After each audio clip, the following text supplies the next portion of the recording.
There is no economic sense to immigration. I don't care if a business needs 100 million Mexicans to fucking work for cheap. Well, but you do care if poor people can't afford to buy all their food from Trader Joe's. Lower cost of goods is actually important to a lot of people that can't afford to buy, the most expensive shit they can in the United States. Economics 101 says that if there's more people competing for a job, wages are going to be lower. You're assuming that putting more people in a certain market competing for a job will only have the impact of those people competing for a certain job. You're not taking into account the other types of economic activity that can bolster native wages as well. More labor being available in a given area might allow you to open up other businesses. In those businesses that open up, complementary positions for like management or supervisors will open that generally natives are more qualified for than immigrants. There is a certain subclass of people, generally people without a high school education, that'll take like a 2 to 4% loss in income over like a long term. Let me refer you to the number one guy who studied the economic impact of immigration on wages. This guy is... Yeah, I'm very familiar with Borjas's research and his responses to David Card on his big Mariel Boatlift study, and Borjas himself will tell you that it's about 2 to 4% earnings in just high school graduates with no college education.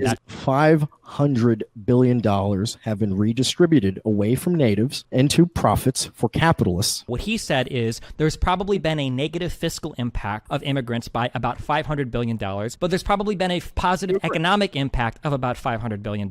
He said that at the end of the day, what we need is a better tax policy that can allocate money away from the winners of that immigration policy back towards natives. That's his contention. He's not saying that we need no immigration. So he's diagnosing the problem. He has a different solution than me. I agree with you. Why would you take the diagnosis of somebody that has so much more training and background in this and then give your own prescription? That's like saying I went to the doctor and they diagnosed me with cancer, but I ignored his chemo suggestions. I'm going to go do homeopathy or some shit. Because if you're a critical thinker, you can take information other people, hard data other people come up with, and you can create different types of solutions. That's why Donald Trump got elected in 2016. I say, let's end immigration and put that money back in the pockets of the people in this country. And the way you do that is with tax policy.